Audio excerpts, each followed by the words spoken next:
This next film clip features this beautiful young woman in a movie that was shot in Colorado Springs in 1914 called The Greater Barrier. This is Silver Dollar Tabor, Rosemary Silver Dollar Tabor, poor little rich girl, born into wealth in 1889 to the Tabor family. Her father was Horace Tabor, who was a silver baron, one of the richest men in Colorado at the time. His second marriage was to her mother, Baby Doe Tabor, who famously froze to death in the 1930s in the cabin on the Matchless mine, a silver mine that her husband had owned.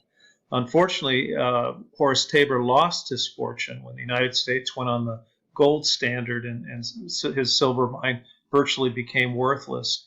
He did work for the city of Denver as the postmaster, and he was able to maintain a fairly good lifestyle with his family, but unfortunately he died of an appendicitis in 1899 and left his family penniless. Well, Silver Dollar Tabor had aspirations to be a movie actress, and she came out to Colorado Springs in 1914 she wasn't the feature actress, but she played a supporting role in this film called The Greater Barrier. This film was produced by the Pikes Peak Film Company. It was directed by Otis B. Thayer, who was a notable director at that time of silent films. And it was very unique. It was what was called an orphan film. And it had a very, very interesting plot twist to it, which I'm going to talk about in detail when I show you clips of this film. It's actually a 30-minute film, and I've got, I think, 8 minutes of clip that shows you the different plot twists. But it was about this Native American football player called Cato Dickey, who was played by the actor George Gebhardt, who falls in love with this Caucasian woman, played by Josephine West, and the Caucasian woman's name is Myrtle Carroll. And of course, it was forbidden love back then. It was an interracial relationship. It deals with the complexity of that relationship, and wonderful in terms of the history of the Pikes Peak region, Colorado Springs. It was shot at Colorado College campus, shot at the Garden of the Gods Visitor Center, the Cliff Dwellings, and all around Colorado Springs. And really is captures that moment in time in history, a snapshot in history of 1914. Which is interesting about this film, because it deals with a very controversial subject about an interracial relationship between a Native American and a Caucasian woman. It was the same year that the film Birth of a Nation came out, which is considered a racist film because of its portrayal of African Americans. So it almost had an antithesis in terms of a plot twist in this film. Unfortunately, the life of Silver Dollar Tabor, Rosemary Silver Dollar Tabor, ended in tragedy, just like her mother's life.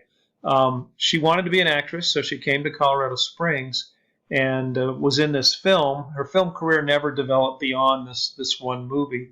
But unfortunately, she became addicted to what they called the happy dust, cocaine. She was also an alcoholic. And she moved to Chicago during the Roaring 20s. She changed her name because of her addiction. She became a prostitute. Her mother told people that she had gone into a convent. She lied about what happened to her daughter. But actually, her daughter died tragically in Chicago at 36 years old, unfortunately, in 1925. She was most likely murdered. A pot of boiling hot water was either poured on her or she poured on herself. She was scalded to death and died within hours. But there was a note. There was a picture of a man, one of her customers, a photograph. And on the back of the photograph, it said, "If anything were to happen to me, this is the man who killed me." So detectives that were investigating this case called in the man, talked to him. They couldn't prove anything that he actually murdered her by pouring this pot of boiling hot water on her, but she most likely was murdered at that point. So very tragic life, beautiful young woman, as you'll see in the movie, who died tragically in 1925. All right, this is the opening sequence for The Greater Barrier, again shot in 1914 in Colorado Springs. This is the Colorado College football team, And in the background, in the center frame, you'll see Rosemary Silver Dollar Tabor. She's probably the most beautiful woman on the screen at that time. Beautiful brown hair, smiling and laughing. Although she's not the lead in the picture. The lead is the young woman in front of her. There she is. That's Josephine West, who's playing Myrtle Carroll. But Rosemary is kind of photobombing every shot, getting her face in the picture. And that's the lead's boyfriend, Cato Dickey, played by George Gebhardt. And of course, he's a Colorado College football player. He makes the winning score, wins the game, and is a hero. Their attraction for each other grows. But at the time when they filmed this, they paid the Colorado College football students, players, $1 a player, silver dollar a player to be in the game. Now this is Palmer Hall in the background at Colorado College. I think it was built in 1903, just a few years earlier. And this is when their relationship starts to heat up. They start to realize that they're falling in love with each other. And it's a real dramatic scene. Now, in one scene, you get the sense that they have feelings for each other. He holds her hand. She holds his hand. And then he explains that he's falling in love with her. And the camera slowly pans up. Very dramatic film. You can almost see what they're thinking. That this is a relationship that's forbidden, that shouldn't be, but they both have strong feelings for each other. This film was discovered by Colorado film historian Dave Emmerich at in the Library of Congress. He found it in 1980, and it was labeled orphan film. No one knew who made it at the time. He just researched it and discovered that it was in the collection. It was had a 35 millimeter master that had been shot on nitrate-based film. Most of the nitrate-based films were consumed by fire because it was such a touchy format at the time. So it was remarkable that this film even existed. And then Dave had it transferred to video, and of course identified who was in this movie, and they recognized that Rosemary Silver Dollar Tabor was featured in this film. So anyway, Cato's back at his dorm room. I like his dorm room. It's very, very much a Native American dorm room. And by the way, the actor was not Native American. He was Caucasian. But he gets a letter from Myrtle that says, I'm sorry, I'm going to have to break up with you, or we can't have a relationship because the barrier of blood. You're Native American and I'm Caucasian. It's just not going to work out.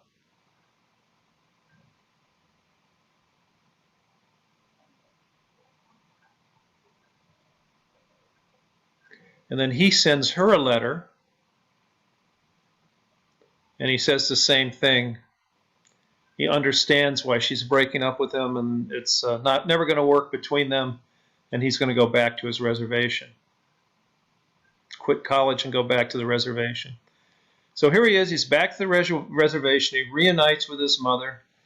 This was shot at the Garden of the Gods Visitor Center, which they tore down when they built the new one. So there are plenty of great locations around Colorado Springs that are featured in this film.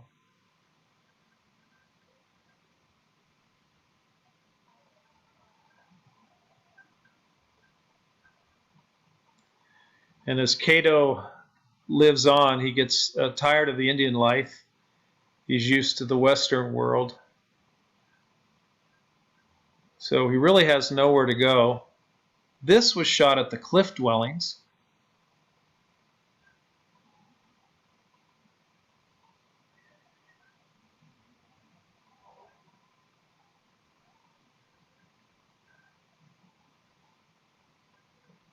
And he decides to take off and find work. Of course, Pikes Peak is prominent in the background in many of the shots in this film. He finds work at a ranch and he doesn't really know that it's actually owned by her uncle. Uh, and what's interesting is she is orphaned by her mother and father, and her uncle takes care of her. And certainly when during the summertime she stays with her uncle. But he's hired as a ranch hand, breaking horses and doing other work. As you can see, this is a real working ranch. I'm not sure what ranch it was, but it's right at the foothills of the Front Range there near Pikes Peak. And of course, the college term ends, and she's getting ready to go back to stay with her uncle and her aunt. She doesn't know that Cato is there at the ranch working as a ranch hand. And of course, featured in the background prominently is the poor little rich girl, Rosemary Silver Dollar Tabor. And as you can see, what a beauty she was. She almost outshines the lead actress. But again, tragically, her life ends in Chicago in 1925 at the age of 36. So Cato gets paid. There's a couple of interesting things when they show his check. I don't know why he wouldn't know before, but he realizes that his boss is actually related to the woman that he's interested in Myrtle Carroll. He reads the check and he sees that it's signed by Carroll, David Carroll. Now, the check is for $30. It's dated November 30th, 1914. So I'm assuming that's what he made in a month, $30 a month. Then Myrtle arrives at the ranch. She's reunited with her aunt and her uncle.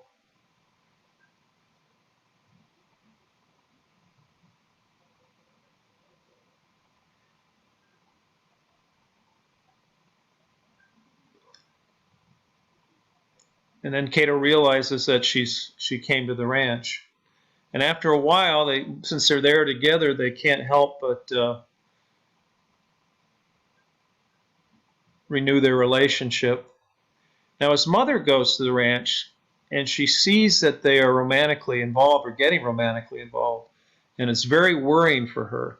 And they tell her uncle and her aunt that they're going to get married, and they don't care. He says, you know him as a very sincere, quality person, so he doesn't object to the wedding at all of her marrying a Native American. But her mother wants to speak to him. And this is where there's a plot twist in this film. So he goes outside, and she explains to him why they can't get married.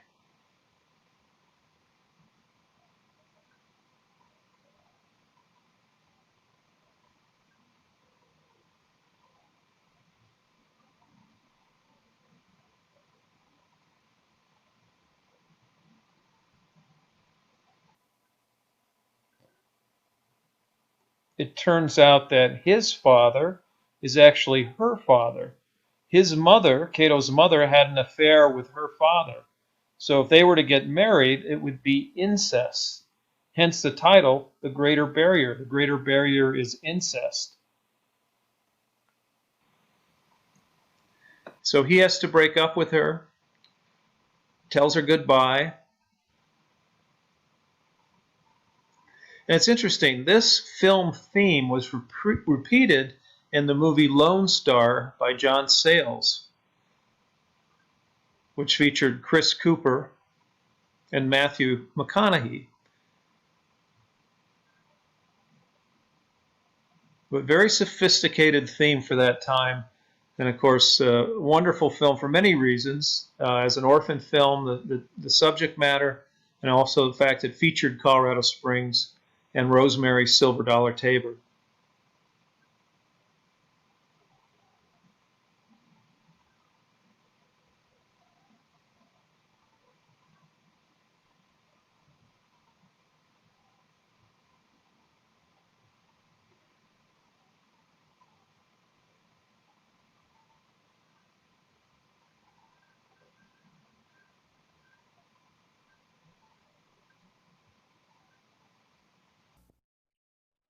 I've written a book about my 30-year career as a librarian entitled There's No Such Thing as a Typical Librarian. Many of the films I featured in this program I talk about in great detail in my book. There's also a YouTube index in my book for all of the historic films. The book is a love letter to my career as a librarian and the importance of local libraries to their communities. You can purchase this book through Amazon for $19.95.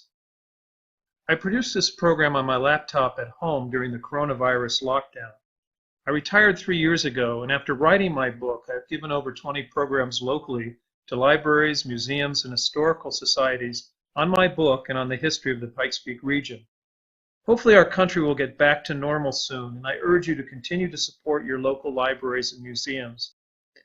It is a wonderful resource for families, young people going to summer reading programs and story times, and older seniors and lifelong learners like myself.